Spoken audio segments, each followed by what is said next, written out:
Good morning, children. Today we are going to learn about the sacrament of reconciliation and Holy Eucharist. Children, we all have the tendency of falling in sin, sometimes by mistake and sometimes purposely. By our sins, we break our relationship with ourselves, with our neighbors, with nature, and with God. It is human weakness to commit sin, but we should not remain in the state of sin. God wants us to repent for our sins and get reconciled with Him. It is written in the book of Joel, "Even now, says the Lord, repent sincerely and return to me with fasting and weeping and mourning. Let your broken heart show your sorrow. Tearing your clothes is not enough. Come back to the Lord, your God. He is kind and full of mercy. He is patient and keep His promise.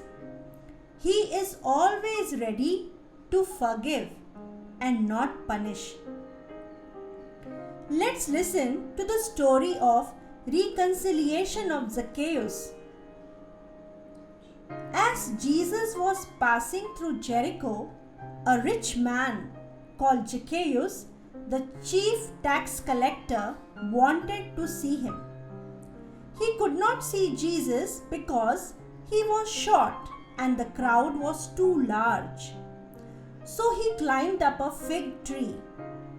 When Jesus came to that place, he looked up at Zacchaeus and said, "Zacchaeus, come down. I wish to stay in your house tonight." Zacchaeus was very happy to hear this. He came down from the tree and took Jesus to his house. Seeing this, the people murmured, saying, "He is going to stay in a sinner's house."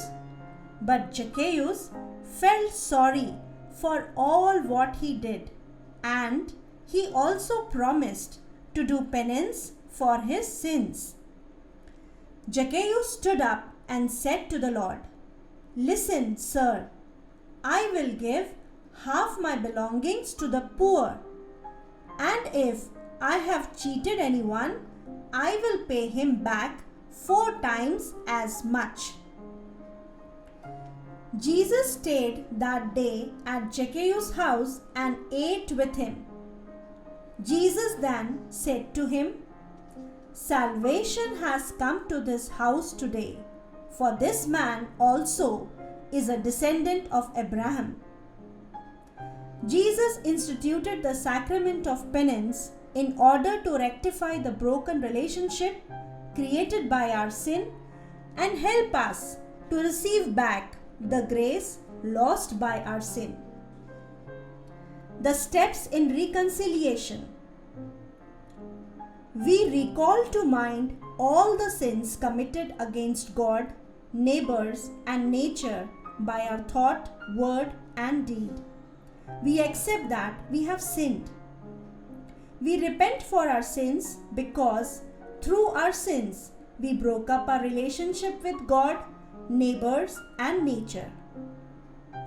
We resolve not to sin anymore and offend others through our sins. Trusting in God's mercy, we confess our sins to a priest. We do the penance imposed by the priest.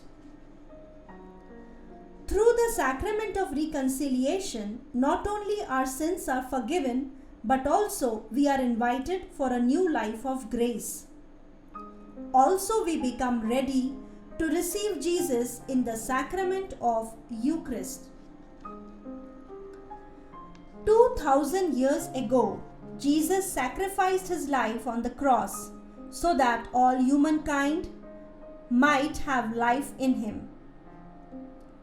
Oh, the night before his death, he instituted the Eucharist which is the sacrificial meal of Jesus.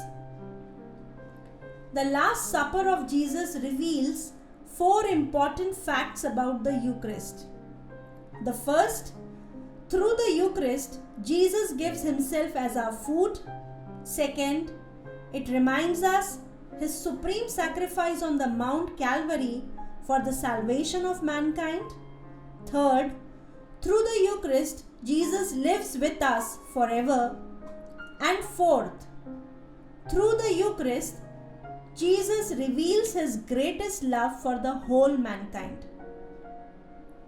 The Eucharist, the perfect sacrifice.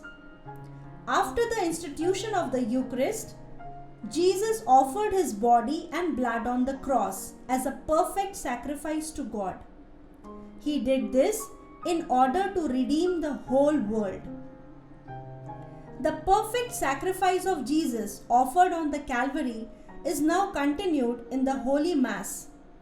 We are redeemed and sanctified by the same sacrifice of Jesus.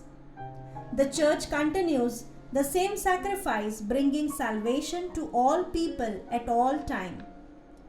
She will continue to do till the end of time, for Jesus himself asked his disciples to do it in memory of him until he comes back. The Eucharist, the bread of life. About this special food, Jesus says, I am the living bread that came down from heaven. If anyone eats this bread, he will live forever. The bread that I will give him is my flesh, which I give so that the world may live. Therefore, those who eat this food never die, but live forever. It also gives us the grace to live in this world in communion with Jesus Christ and in union with humankind. The Eucharist, Christ's presence among us.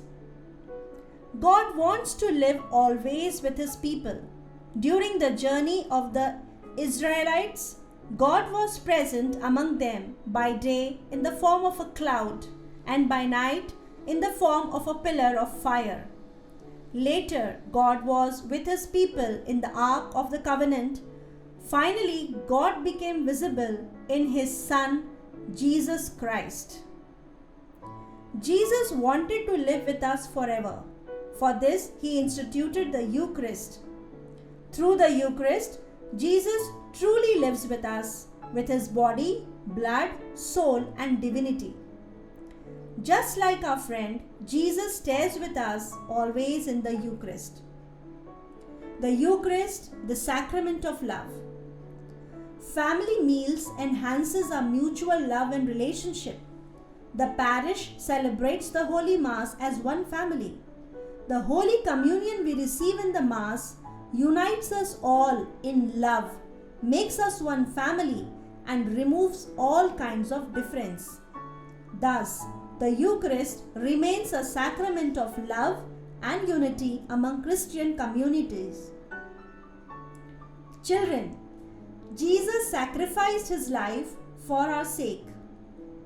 So, we should participate in the Mass and receive Holy Communion with proper preparation and devotion. Thank you and God bless you.